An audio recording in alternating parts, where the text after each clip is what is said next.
for technology trends and design for transition, is an expert in ethics by design, and we are delighted to welcome him. Hello, Rudy.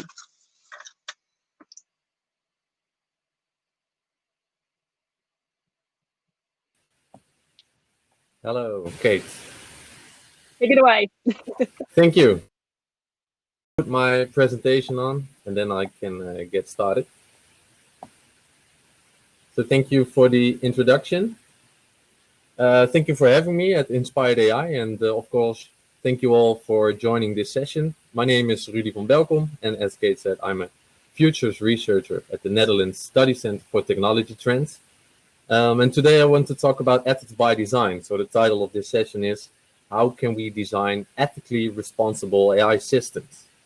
I wrote a book about the subject. It's called AI No Longer Has a Plug. And you can find it for free online as PDF. So after my presentation, you can look everything up. So one of the questions is, why is AI ethics in the spotlight as much as it is now? Because ethics is not a new domain, and ethical questions are not new. They have been around for quite a while. For example, when you look at questions surrounding cloning in the medical biology, those were questions, ethical questions related to technology. But you could say AI isn't just technology. It infects new business models. It has an impact on geopolitics, and also impacts our culture, the way we behave, the way we communicate, etc. So you could say AI isn't just tech. And it's not like it's armchair philosophy and we can just talk about ethics and future impacts. It's happening today. So Corona tracking apps are impacting our privacy. Minorities are being disadvantaged by fraud detection systems, and people are getting killed by self-driving cars at this moment. So we need to really put ethics in practice. So ethics is more than ever practical philosophy. And what's also an important difference from other technology is that AI could be the first technology that would operate completely autonomous. So this means human control is at stake, and that also means some people are getting nervous, but not without reason. And luckily, there are a lot of ethical guidelines and principles published worldwide, as you can see on this map. But what you can also see is that the distribution of the different ethical guidelines is not really fair. Most of all, it are the more rich countries that dominate the discussion on AI ethics. As you can see, North America, Europe, and Japan have most of the ethical guidelines. And ETH Zurich University has done some research and analyzed 84 different guidelines. So there are a lot, but the distribution is limited. And even though some developing countries are being asked and are being, well, and they wrote alongside on those different guidelines, but still they haven't really published their own. And that's a really important thing, because ethics is about cultural perspectives, and we need all the different cultural perspectives to make it happen. And when you look at the principles themselves, you could see and say, well, there is quite some understanding, right? There's a convergence when you look at different principles like transparency, fairness, and responsibility. And even though that's a good sign, it's also a bit logical that we agree on those kind of topics, because some people already call them feel-good principles. Of course, we want our systems to be fair and just. And of course, we want our privacy. But when you look at the implementation, that's another story, and it gets a lot more difficult to translate these abstract values and principles into practice. Because when we get into practice, there's a lot of challenges. First of all, there are trade-offs. For example, technical trade-offs between explainability on the one hand and accuracy on the other hand. So if we want real accurate systems, we obviously have to look at our explainability, and the most accurate systems aren't the most explainable ones, and the other way around. But there are also social trade-offs. So what we think is important depends on the context. So, for example, if I go to a doctor and the doctor asks me to take off my clothes for an investigation, I'm fine with that. It's normal, right? But if a baker asks me the same question, it's a complete violation of my privacy. Same goes with explainability. It depends on the domain. So, for example, a chatbot for my local company or my favorite company wouldn't need as much explainability as the system of a self-driving car. So it also depends on the risk, on the level of explainability we need. But those principles also have a lack of clarity.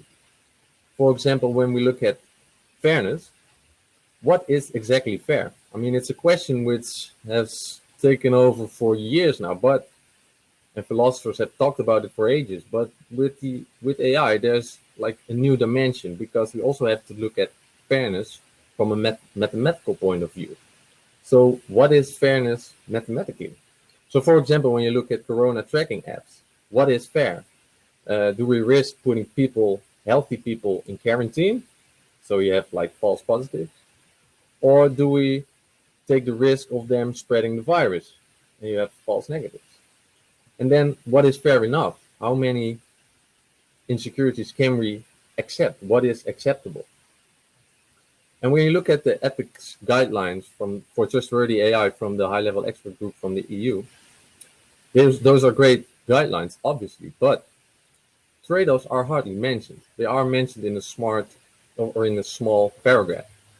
But when you look at this image, they say that all the requirements are of equal importance. And like I said, we need to think about trade-offs. We need to think about how we can mathematically express them, and they need to be quantifiable. So you could conclude that all those different guidelines and ethics boards and charters, they don't really change how companies operate because it's not integratable into practice just yet. And some experts even call this ethics washing, that ethics is a substitute for regulation or even legislation. So yes, we do need those different guidelines, we do need regulations, and we do need legislation. But I think it's not enough because ethics, like Jeroen van Hoven from Delft University is saying, it needs to be part of the design. So we can agree on what we think is important, but that doesn't answer the question, how can we build systems that handle ethically responsibly? So how can we learn a system what is and isn't ethically responsible? So how can we build those systems that can actually act ethically?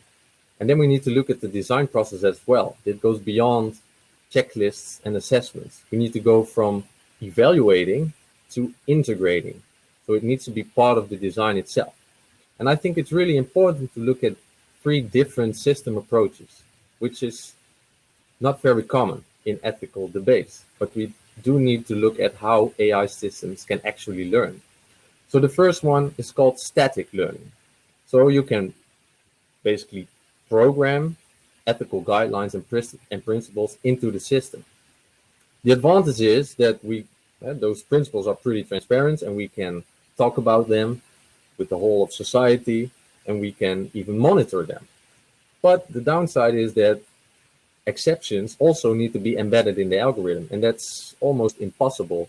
For example, when you look at traffic, you can program a self-driving car saying you can't go through a red light, but what if it needs to run the red light in order to save a group of people? Or for example, what you can see here, you can tell a security robot not to hurt people, but that will be a limitation when that robot has to prevent terrorist attack.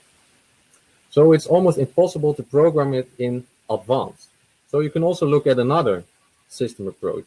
It's called adaptive learning. And in this case, the rules are not pre-programmed, but the system learns from human behavior. They learn from human behavior what is right and what is wrong.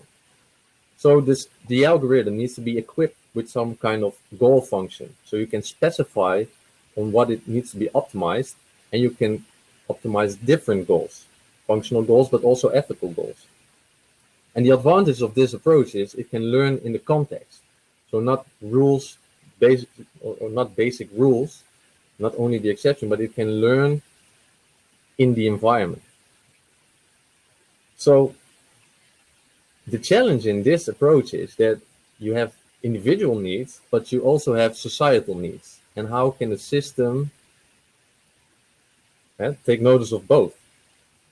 So, for example, you can ask, Stuart Russell talked about this in his TED talk. He said, well, okay, you can ask your chef robot to make you dinner, but it could say no because somewhere else in the world, someone is in need of food more. So it's really difficult. It's still all statistics. So there's also another approach, which is called intuitive learning. It's more like humans are learning.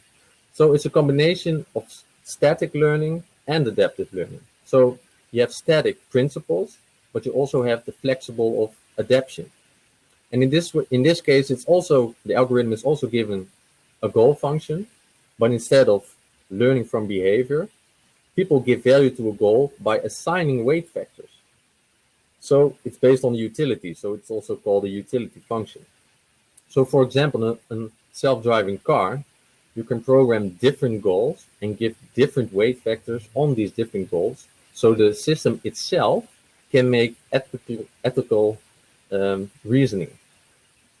So the only reason that humans can use rules is because I can translate those rules into the context at real time. So we need systems that can do the same. At least that is my opinion. And this last step of translating rules into practice into different contexts, you cannot really program that. So we need to have intuitive systems, moral intuitive systems. And in order to get there, we do not only need to look at the design itself, but also at the design process. And I found some inspiration in the agile movement, especially within Scrum, because a lot of programmers are used to work with Scrum methods. And they are used to work with user stories. And here's an example of how a user story is built. And it's used to look at different perspectives, to look at different interests in different contexts. And that is needed in order to get ethically responsible AI systems. So we really need to think about different stakeholders. So for example, as a manufacturer, I want to increase traceability in order to be able to track the system error and avoid collisions. But as a legislator, I want to increase explainability in order to impose even stricter requirements on the system in case of a collision. So as you can see, there are different stakeholders who have different interests. And the important thing here is that you have to weigh all those different interests in order to program a system that can make decisions. And this is the basis of a serious game I created together with Utrecht University and the NEN. And we created this serious game in order to weigh different values. Not only values set alone, but also in relation to each other. Because you can say, what is more important? Do we need to protect privacy from the user, or do we need to realize traceability for the manufacturer? And of course, in the end, the goal is to optimize different values in relation to each other. But you do have to make choices. And I don't think it's wise that only the programmer has to make these choices. So we all need to talk about how we feel that those different values relate to each other. So the serious game is also based on a proposition paper we wrote, and it's called An Agile Framework for Trustworthy AI, which is also online, and you can find it there. And more information will be found as well. So in conclusion, we really need to put ethics in practice, not only talking, but also doing, and not only integrating it in the system, but also in the design process.